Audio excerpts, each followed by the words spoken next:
Hello viewers, welcome to another episode of In the Hot Seat.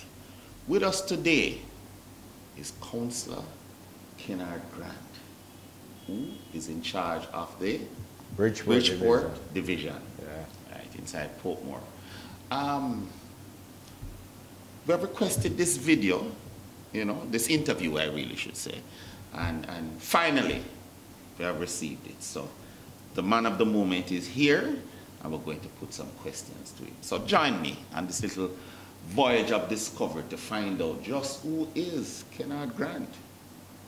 Do you need your wedding videotaped?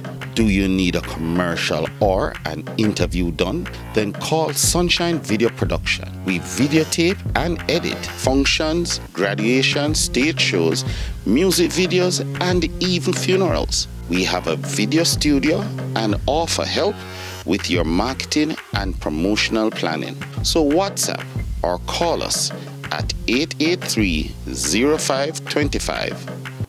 Welcome back, viewers. Councillor. Hey. Welcome. Thank you very much, Ian. All right. Now, we just have some quick questions to ask. Everybody would want to know, which parish were you born in, Well, that's a very easy question to answer, but let me first big up to everybody that's tuning in, to all the viewers out there. And Ian, thanks for having me. Where Kenard Grant was born. I was born at the Kingston Public Hospital, and I actually grew up in Eltham Park, Spanish Town. Okay, all right. So in terms of also though, like which high school, primary school, because usually we use that sometimes to get a feel of just who the person is. All right. My mother was very solid in terms of education, and she's very rooted in making sure that you have that fundamental education going on. I should tell you that the first basic school I went to was actually here in Portmore at Balmoral Prep, and I don't think it's still open now. First time hearing that name. Yeah, man, it was over by Meadowvale. And then we moved to Eltham Park. There I did just 1 year at Eltham Park Primary. Okay. And then she believed that I needed to go to school closer to where she worked. Okay. So then I started my primary level education at Calvary Prep, where I took the common entrance exam. Okay. And I was among the privileged few to attend the #1 high school, St. Jago. We're not going to contest all of that. There's no contest, actually. We're not going to, because that's a show by itself. All right. As a Calabar old boy myself. Yes. Right. But, all right, so we get a feel now as to, which high school you went to and so on. Big ups to Jago. Yeah, man. But where along the line while growing up would have, what in your life, that early part of your life, would have interested you or pull you towards leadership? All right, that's quite a funny question, and if I should really get into the details of it, it was really a lot of different aspects of things that happened to me at high school. And it was really, I was one of those that challenged the status quo, and I wasn't afraid. I was very bold. I would always be at the devotions up there talking to the students and so forth. But when I was in sixth form, actually, was when I challenged the principal at the time to give some level of, to give greater authority to the sixth formers, explaining to him that we are no longer just students, we are now adolescents and young adults in our own right. So we should get the opportunity to come to school regardless of what time it starts, but come whenever our classes start. And if people know me very much, they will understand why I would be the one advocating for that. But then he responded to me, explaining to me that there are rules, and rules exist because oftentimes adolescents don't understand the implications of the choices they make. Okay. And just by challenging that, and I will always remember that line, just by challenging that and, putting out myself out there against the authority, I learned a lot there. And from that angle, I understand how to conduct myself in any form of leadership it may be. Okay, okay. Well, so much for high school and so on. After leaving high school, what would have been your first paying job, or what you would have done as far as, you know, employment, that type of thing, as opposed to the vocation of politics? Well, my first paying job was actually when I was in high school. I would let you know this. I was very much involved in speech and drama in high school. And as a result of that, I won a lot of national awards from that angle. So occasionally, whenever there are events taking place, whether it be from a corporate angle or even from a private angle, I would be contracted to provide some level of entertainment. Okay. And then thereafter, I should also tell you that once when you say entertainment, what you mean? I never mean I went up there and jiggy and all these things. I did speech. So okay. Poetry and so on. Yes, I would recite poems and so on. Do you need your wedding videotaped? Do you need a commercial or an interview done? Then call Sunshine Video Production. We videotape and edit functions, graduations, stage shows, music videos, and even funerals. We have a video studio and offer help with your marketing and promotional planning. So WhatsApp or call us at 883-0525. Okay, so you actually did poetry and so on as far as the, you know, as a paying job. Explain that one for me. So what would happen is that a lot of persons, whether it be from a corporate entity or private, would contract me to provide some level of entertainment. And I will attend and recite poems and, you know, entertain their audience the best way I could. Okay. So like dub poet or... I did everything actually. I did dub poet, I did Jamaican dialect, I did standard English. I did them all. And I also did acting, as in plays and so on. Okay, all right. That's admirable. One day we're going to ask to see that side of Mr. Grant. All right. Now, one of the things I would like to also find out is, yes, we have an idea of that now, but is there any literature, and when I say that I mean it in its full sense, that you would have read that you could tell me, you know, played a role in how you see the world now, and so on? Definitely. The one that inspired me the most was Think Big by Ben Carson. It was actually a book that was given to me by my cousin, and he gave it to me and I read it. And even to this present day, there's a lot of aspects of that book that have inspired me. You know, just the whole ambition to think big and to dream and to believe that everything is attainable. Okay. Even though the writer is now... anyway, that's another show. That's another show. Right. Is there... or probably I would best if I said that, could you name a couple of persons that you feel, probably the principal you mentioned a while ago, played a role in helping to groom who Kenard is?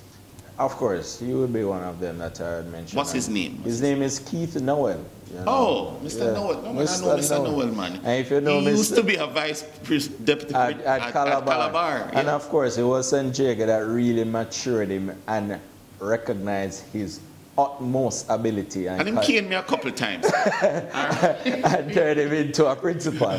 And if you know Mr. Noel, and if I am supposed to name Mr. Noel as one of the persons that inspired me, then you would also understand why I'm in speech and drama. No, man. Good fellow, man. Good fellow. Right. So Mr. Noel is one. And there was also Pauline Matthew. She was a teacher at St. Jago High School. And I will tell you that the other two persons that were critical in molding Kenard Grant is my mother, Lily Walker, and my grandmother, Doris Walker. Okay, all right. So if a big up moms, you know. If a big up moms, you know. All right. still on your formative years, you mentioned that that was what you did. But I want to ask the question. Well, I personally see politics is not as a job, but more as a vacation. Okay. If you were not in politics, representational politics, what would you be doing right now? Wow. All right. My career path was quite a funny one, and I'll tell you this. I did my degree in accounting at the University of West Indies, so I was practicing in my job before entering into politics. But I should let you know that when I was being interviewed for that job, the HR manager at the time told me that he did not see me as an accountant for much longer. So he was one of them when I entered into Facebook, messaged me on Facebook and say, I told you so. No, but that is the job of an HR person. Put the round peg in the round slot. Right. So if I should leave politics and decide that I should enter complete... Stop. Yeah. Accounts is merely that person who most of the time is behind the scenes. Yes, very much so. Right, so I'm very rigid and principled. Give props to the HR person because in representational politics you can't be behind the scenes. No, you really can't. All right, so props to him. Right. So what would I be doing? That's the question. Probably I'll enter into acting. I don't know. Right. Then how do you put that in with being a trained accountant? Really and truly, acting is a talent. Okay. And I should let you know it's a profession now that as the younger generation has now crafted it, they have now recognized that there are certain aspects of it that needs to be taught. And I will not be entering into a career of acting and act as if I should not give some level of respect to those who have learned it, taught it, and mastered it. So even though it's a talent, it's something I will definitely would have to go and get my professional training in. Okay, okay. While in politics, yeah, all right, if you should care to respond, there are always things that you end up finding out about yourself. Oh yes. Right? As opposed to, it's one thing about finding out about people, right? Because in politics you're really all about people. Yes. Right? Is there any habit about yourself that you care to tell the viewers that you don't like? Oh, wow. If I should tell you about something that I don't like, that I didn't give much thought to, I will tell you really and truly. I don't know what to tell you there. What Kenard do like? No, I mean in terms of your own habits or your approach, but we'll leave that. Finally, for this segment, I would like to ask, because we're still gearing at finding about your early stages, yes, but also about you. Tell us your at least 2 songs that you consider the best songs in the world for you. All right, so I'm a big DMX fan.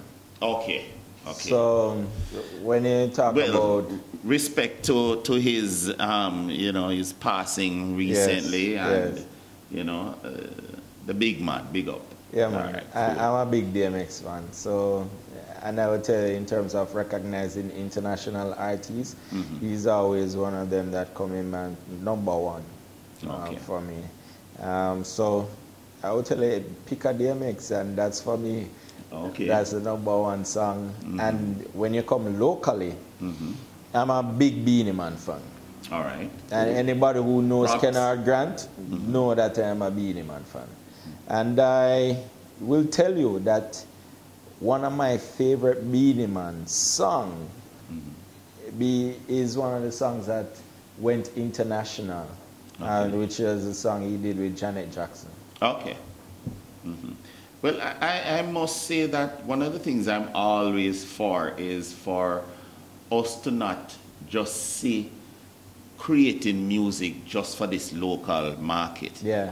But we must also look at the impact it can have outside of the island. Yeah. All right? Completely agree. Yeah, man. So, viewers, we'll be right back. Do you need your wedding videotaped? Do you need a commercial or an interview done? Then call Sunshine Video Production. We videotape and edit functions, graduations, stage shows, music videos, and even funerals. We have a video studio and offer help with your marketing and promotional planning. So WhatsApp or call us at 883-0525. Welcome back, viewers. We are still here with Kenard Councillor Kenard Grant of the Bridgeport Division. Kenard, Yeah. the question must be asked, what sparked your interest in politics? Wow.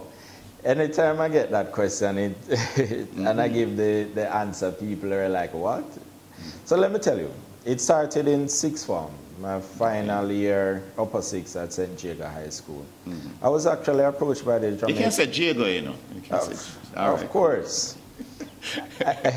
at St. Jago High School.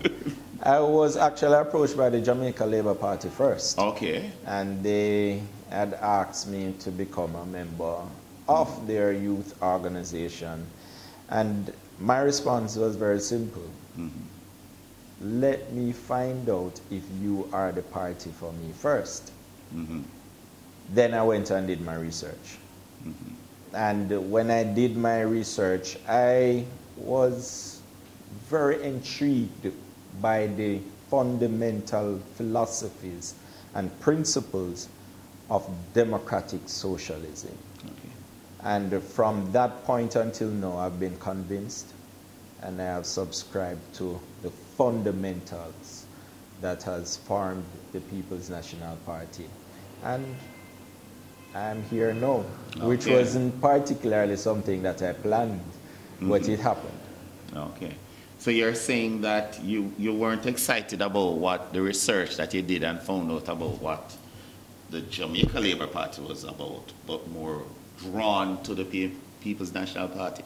That's completely accurate. Okay, all right. So it wasn't, you see, the thing is, what I wanted to find out is that there are times when other persons may have experienced some injustice that pull them to it, but you would have been the first person that managed to do a pros and a cons analysis. Of the I wasn't born in a political family or a political household. Okay. There are persons there in my family that have political conviction, but it wasn't one where they are activists or anything. Okay. Generally so. And I would say I'm the first one in my family to actually step out. Okay. And be this politically active. Okay. All right. While you did your research, you must have come upon the names of a couple of persons who you admire and you consider now, persons who other persons should admire. Of course. Right. So I'm interested in some names because we want to know it, because usually when somebody mentions these iconic persons, it's because this is something that they like to emulate in them.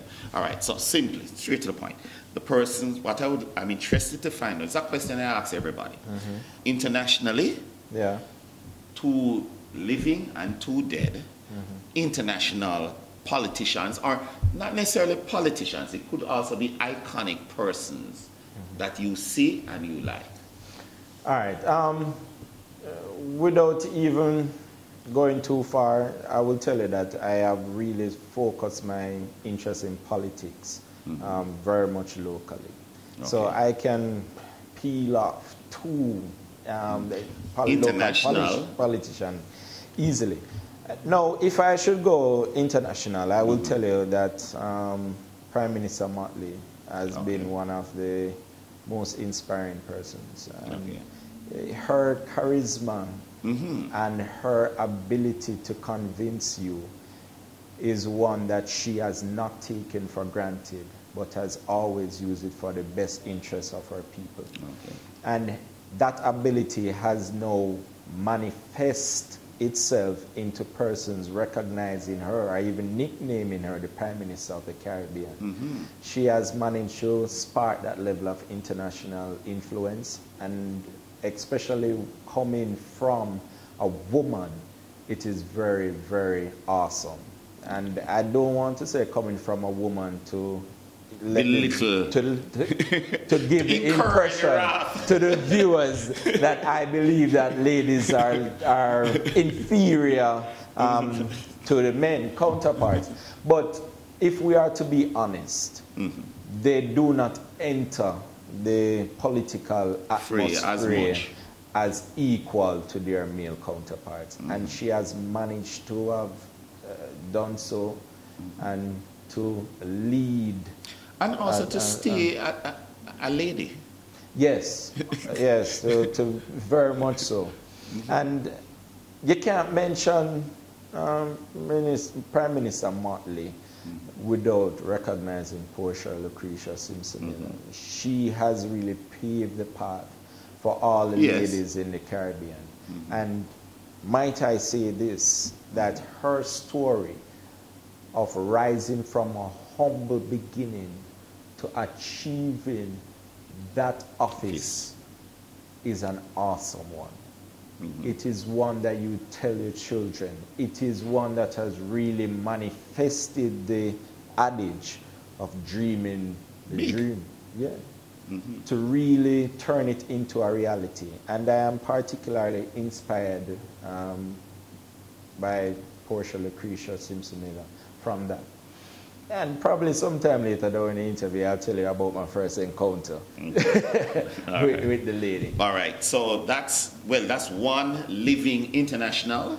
Yes, and if I should go in terms of dead international, I will tell you President Roosevelt and how he actually got himself involved in World War II and really how he supported the war at its initial stage, even though his country did not recognize that it was critical for America to become an important fighting force in the war, simply because they thought it was too far away from them.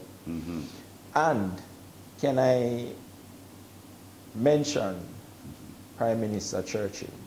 Okay. But you do appreciate that in recent times, Churchill has been getting a lot of bad press. Churchill, and I'm talking about Churchill that existed in World War II. The Churchill that inspired his army. The Churchill that saw it from the beginning that if England did not get involved, then you're looking at a tyrant controlling the entire Western world. His vision and taking it up at that point, a point where everybody did not want to touch it, and inspiring other Western world powers to join him, to give us this opportunity of a free country.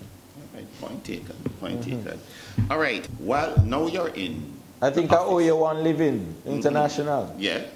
And you can't be a black man and don't tell about my brother, Barack Obama. All right. Do you need your wedding videotaped? Do you need a commercial or an interview done? Then call Sunshine Video Production. We videotape and edit functions, graduations, stage shows, music videos, and even funerals. We have a video studio and offer help with your marketing and promotional planning. So WhatsApp or call us at 883-0525. Okay, well, we appreciate those, iconic personalities that you mentioned, you know, Motley, respect due, Roosevelt, Churchill, and also Obama. But of all four, I really like Miss Motley. Yes, me too. All right, I really like her. I really like her. And what I really like about her, and I feel viewers should take the opportunity to go and look on how she handled a BBC reporter. Right? That was like superb. She defended her wicket. All right? But yes, so much for the international politicians. But what I'm interested in now is two living and two dead local politicians. And even though normally I would say politicians, but I would say iconic persons. All right. Well, you know, I'm affiliated with the People's National Party. But I'll start with my... You're affiliated? Yes. You're a representative also? No, I'm our people's representative. Point taken. And my political affiliation is with the People's National Party. Well, one thing with this program, we are willing to be corrected. So. All right. Let me tell you, my first politician that I would say dead, that I recognize as one of the iconic ones, is Sir Alexander Bustamante. And his verse... You heard that, viewers? You heard that, viewers? All right. And I'll tell you about my first encounter with that. And it's from speech and drama, actually. Okay. When I was in primary level education, I was given a poem to say, and a part of that poem is to... no, it was an ensemble. And I had one solo line in that part, in that poem, and it's a line from Bustamante, and I was required to tear my shirt open and say, "Shoot me, but leave my people alone." Okay. So that is where the Sir Alexander Bustamante angle really got to me. Well, a statue got made based on that line. That's why that one line. So you do appreciate the fact that that one line also inspired me as a politician, where you recognize that your self-worth is lesser than the people's. Okay, point. And I will move on now to Michael Manley. And why Michael Manley? Everybody will talk about Michael Manley and all the things that they like about Michael Manley. But as a politician, as the representative of the people, I appreciated the individual stories that I hear from the Michael Manley era. That social class transition, that ability that he allowed all the black persons to matriculate from one social standing to another through education. We must understand that, yes, Norman Manley gave us a common entrance where persons would now move into secondary education based on their ability and not their social standing. Academic matriculation. Academic matriculation. But Michael Manley really made a transformation from a social angle where he told everybody right up to the university level that they could go to school for free. It was an economical challenge, I can tell you, as a government. But today, we have seen the opportunity for us as Jamaicans to really know, dream, and think big, because our parents' parents were afforded that opportunity, and they have now made an economical and social transition in their life. And that is why I like Michael Manley. Now, if I should go to the living, I told you about Portia Lucretia Simpson Miller already. So please do appreciate the fact that she has to be in my one of the number 2 living politicians. And if I should now mention the second living politician, I will tell you and it's not going to be a popular one, but Wickham McNeil. Okay. And why Wickham McNeil? Yeah, that would be my next question. And it's personal again. Please do appreciate the fact that a lot of things that has really molded Kenard Grant has to be one that have been a personal and Wickham McNeil has impacted me not because of what he's doing, but because of every conversation I have with that gentleman. He asks me about my family.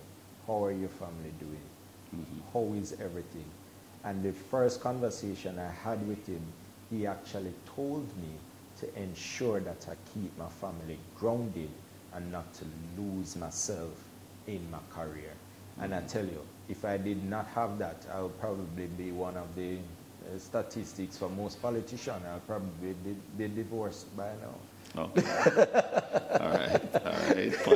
Point taken. But I should tell you this, I can't be representing citizens of Portmore and not recognize George Lee and the impact he has made for Portmore City Municipality and being the first mayor, and how he has really created a political career from citizen participation.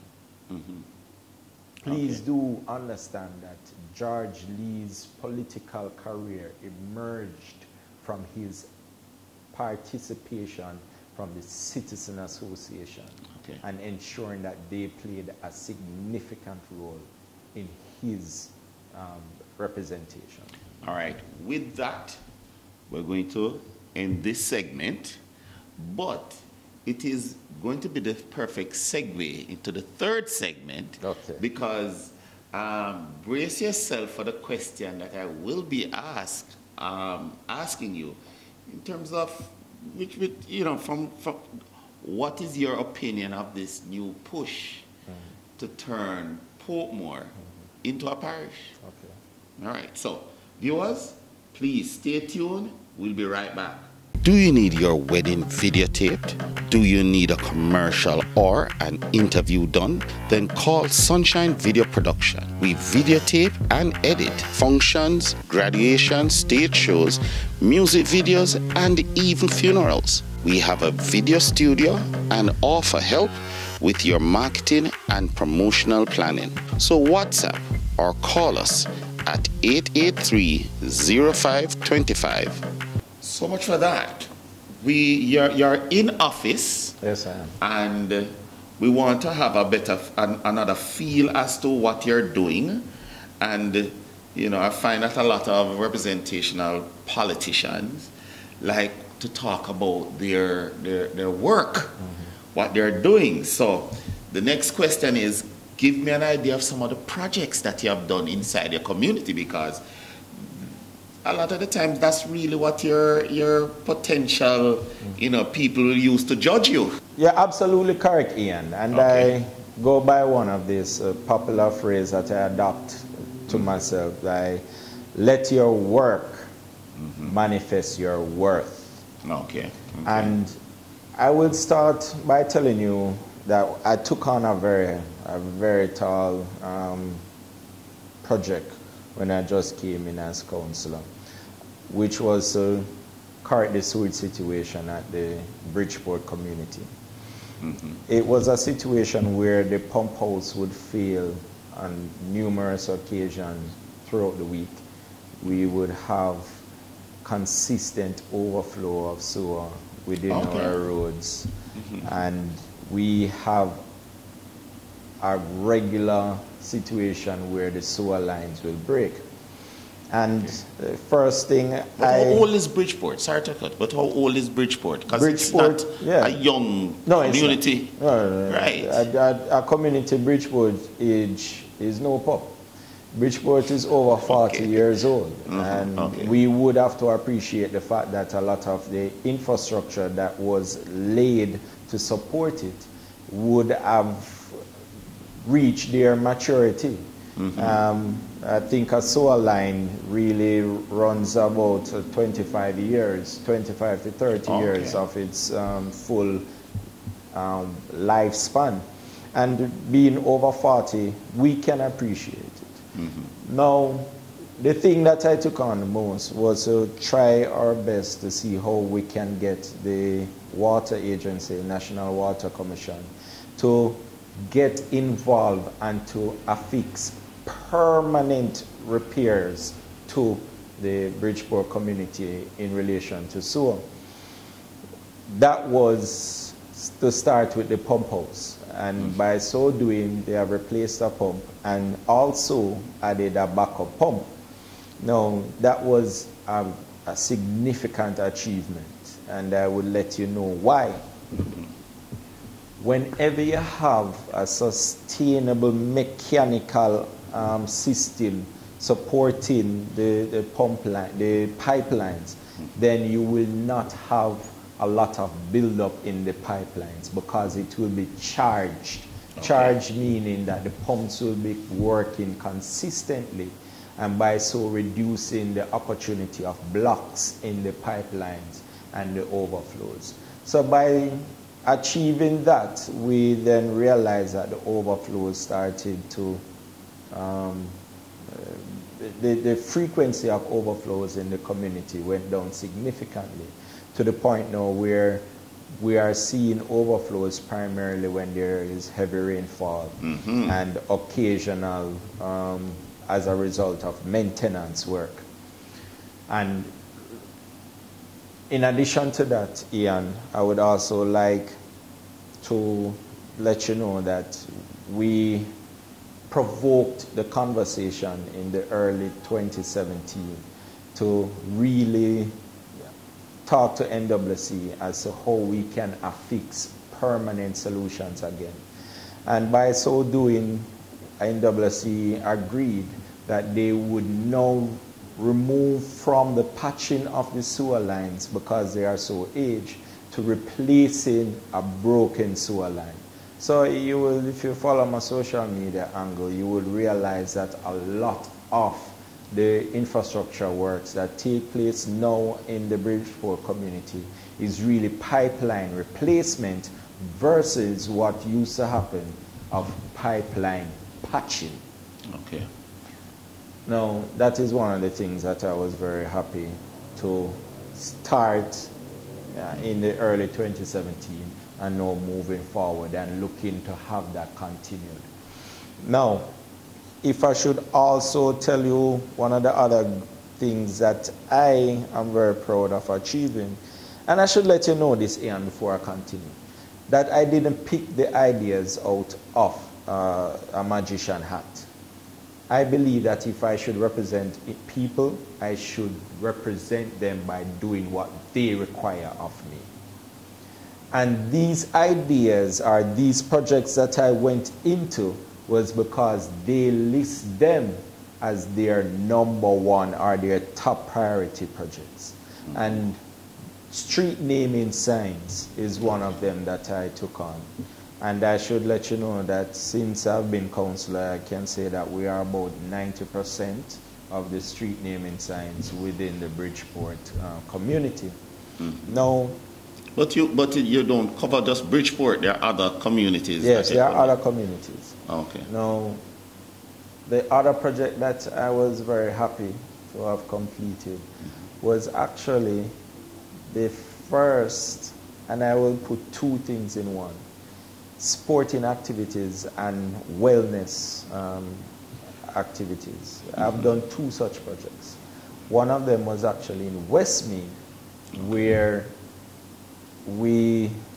why did I say two? 3 projects. The first one was actually in the Westmead community, where I actually built the first and only netball court in the Bridgeport division. What we did then was really to create an opportunity for the ladies to do a lot of what they want to do, which was to play netball. Unfortunately, COVID hit immediately after that, and so it has reduced the opportunity for them to utilize that court to its full potential. But I'm sure as we weather this storm, as the world, we will get back to normal behavior, and then the ladies will get the opportunity to utilize that court.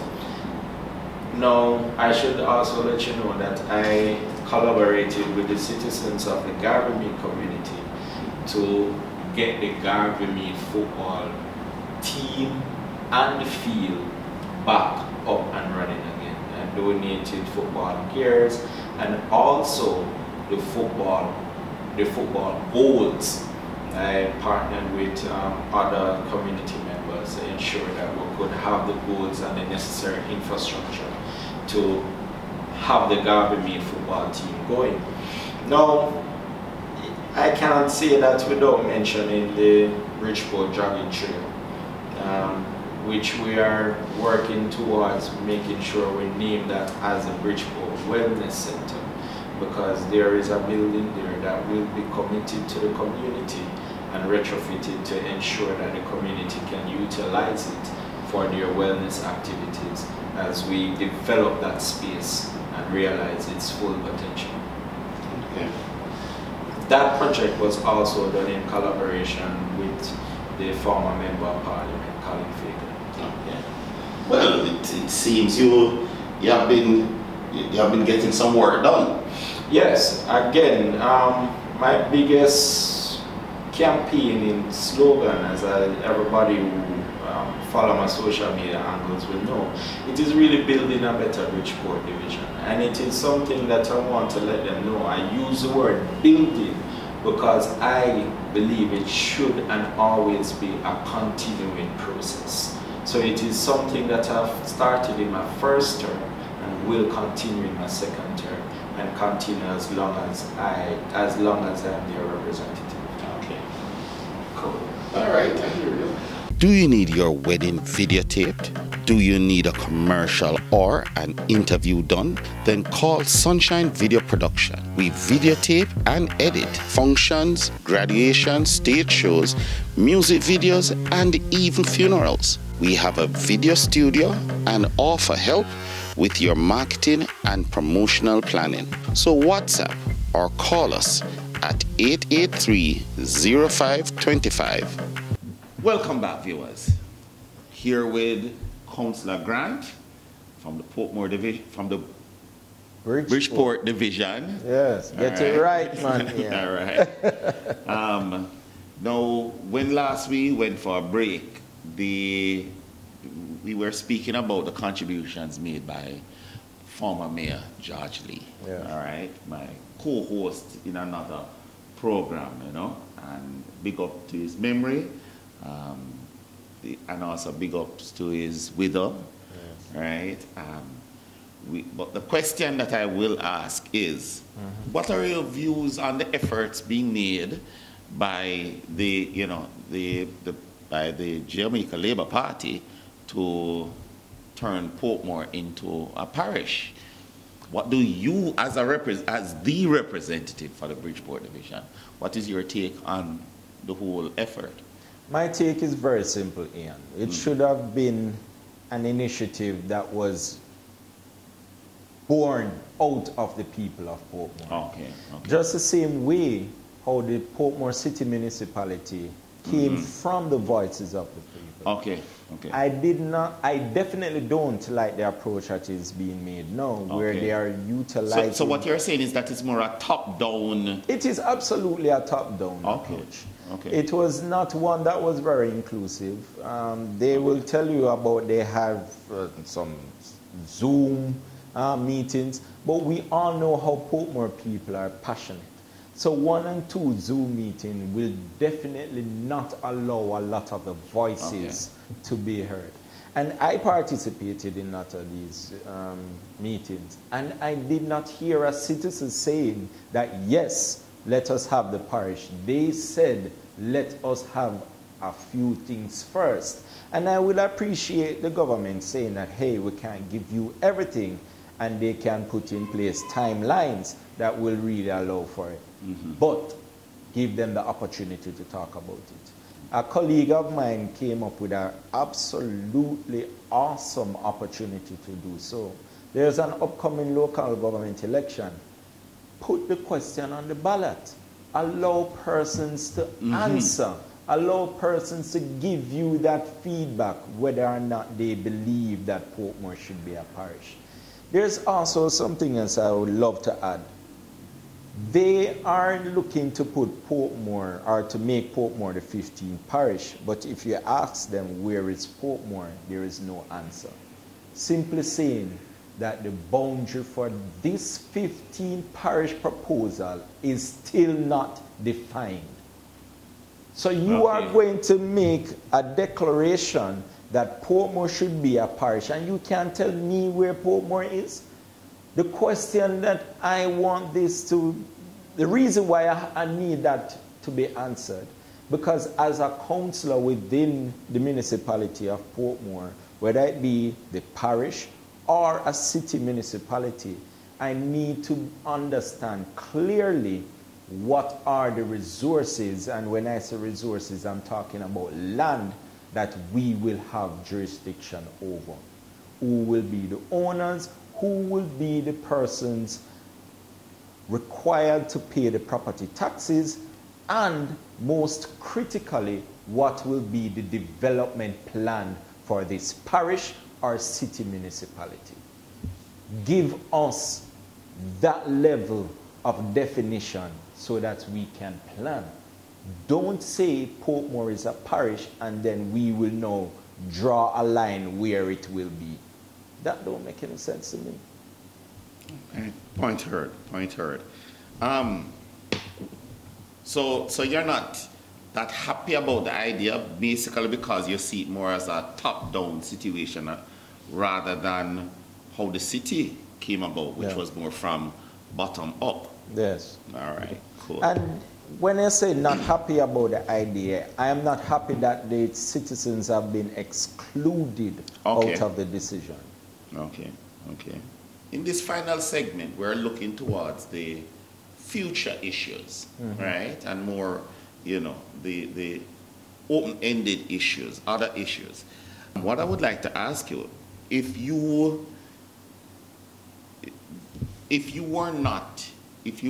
had to leave the office today, is there any project that you still want to do that you probably have not gotten a chance to do as yet?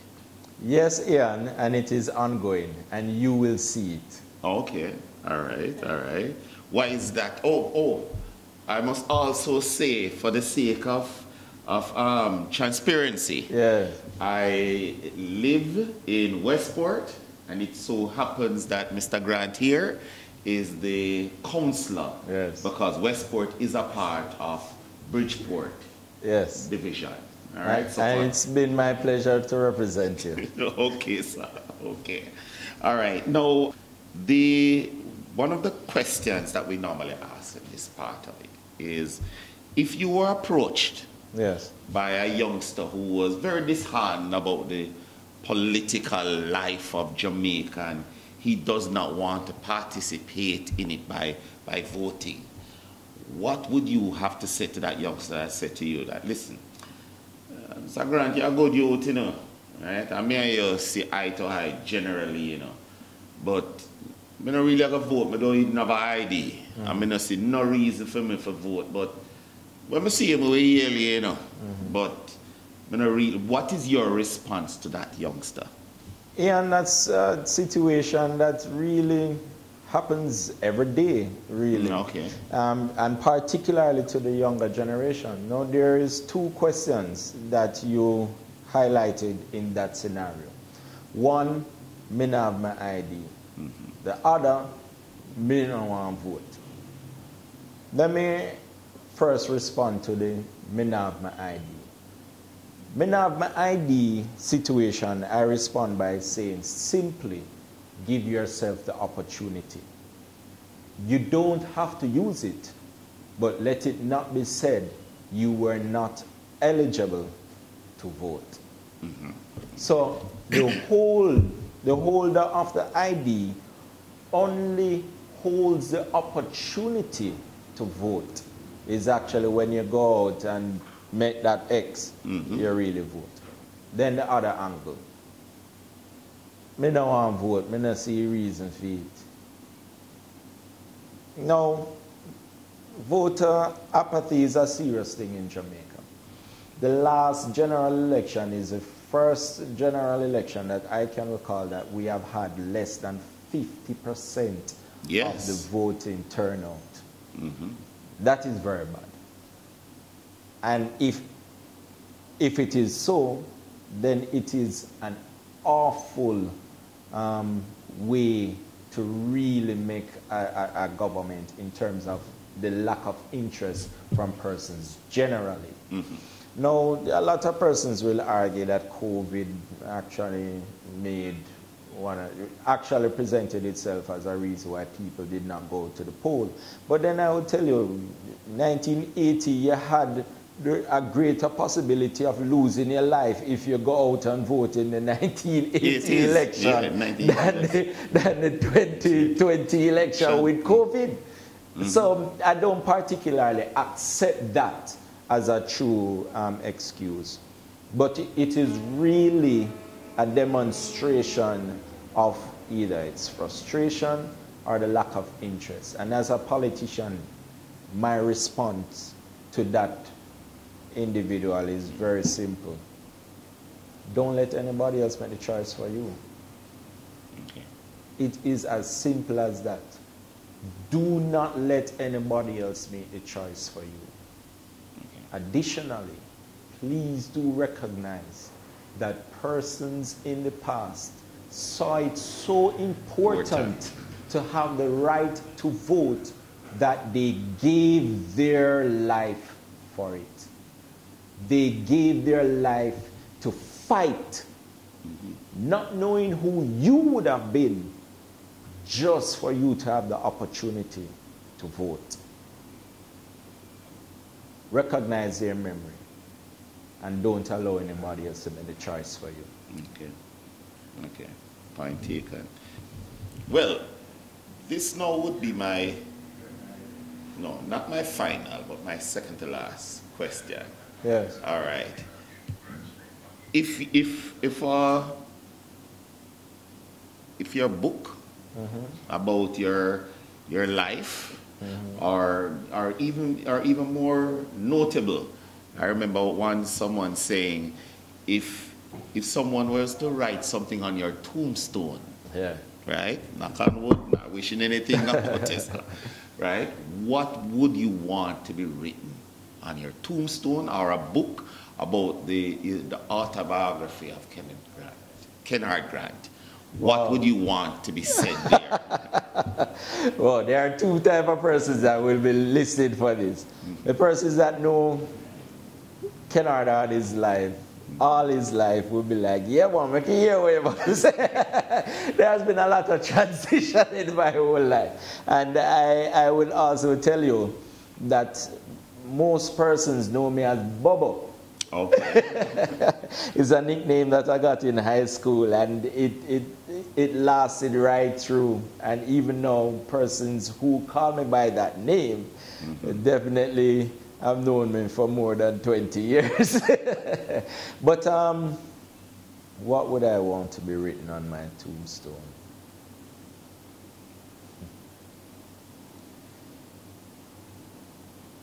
Ian, it was such a long pause, because I will tell you this.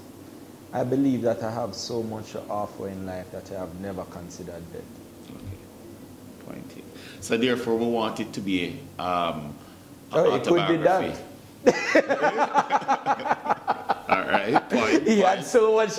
He thought he had so much to offer in life, he never considered it. All right. Point. All right. In your autobiography. Yes. Because it can be done while you're still here to make a contribution. Yeah. Right. So what would you want to be written on the book? Or the title of the book? Kenard Bobo Grant. And why? Because my life had had so many different phases. Okay.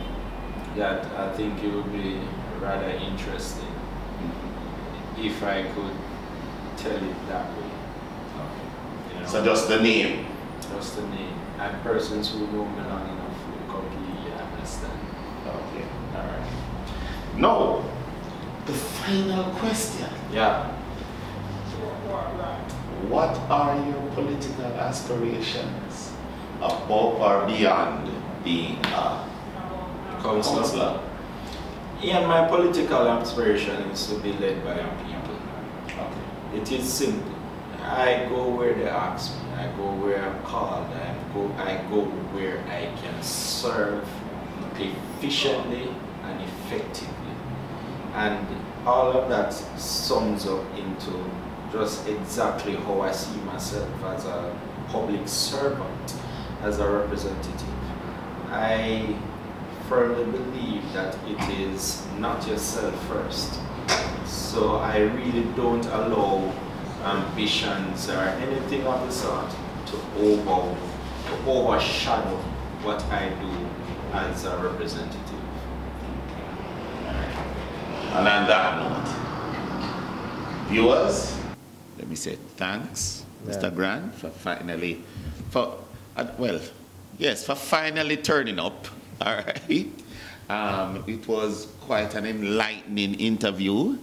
There would be another opportunity where we'll be inviting you in. Yeah. All right. And I'm asking our viewers to, please like, subscribe, and comment on the, below the YouTube and so on as to, this program, because I'm quite sure that there are persons who would have different opinions. For example, about you as a representative or an affiliate of the People's National Party, mentioning Bustamante. Yeah. So all that type of thing. We'd like viewers to comment on it. And I should tell you, thanks for having me. And I am very happy to be on your program. And thanks for providing me the opportunity to talk into the public and to letting them know that Kenard Grant is committed to building a better Bridgeport division. Okay. You heard it here. Bye for now.